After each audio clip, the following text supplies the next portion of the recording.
Hey everyone, it's Birth Reorder, and I'm here, and this is my review for The Fantastic Four: First Steps, the new film directed by Matt Shakman, and starring Pedro Pascal, Vanessa Kirby, Joseph Quinn, Ebon Moss-Bachrach, Julia Garner, Paul Walter Hauser, and also Natasha Lyonne in lead roles.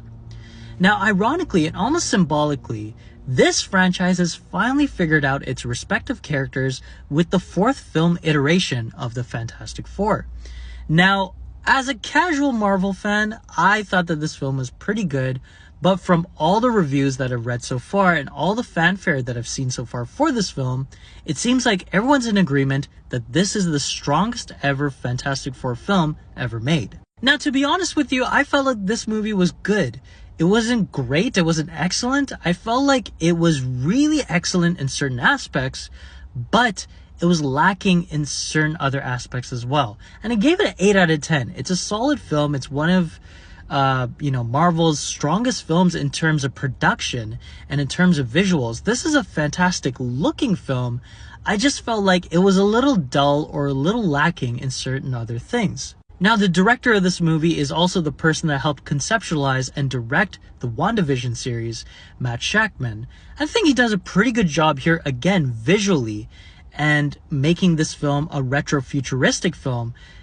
I love the look of this movie. I thought the costumes were excellent, the setting was excellent, the production was excellent in terms of the sets and the design of the city with the futuristic values within the retro kind of like nostalgia that they were going for.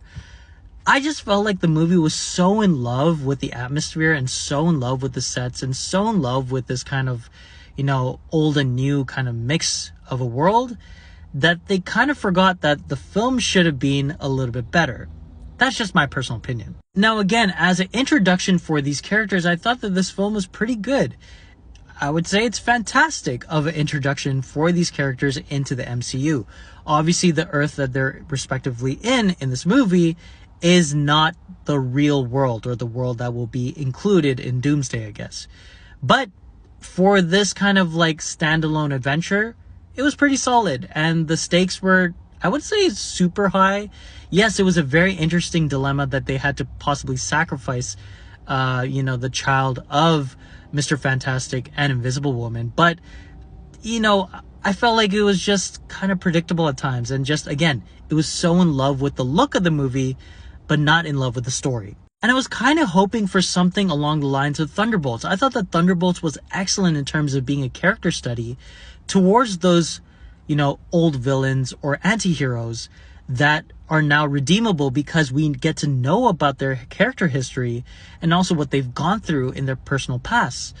With Fantastic Four, I feel like we're jumped into a world where they've already been introduced, which is fine, but I felt like I couldn't really connect to the characters as much as I wanted to.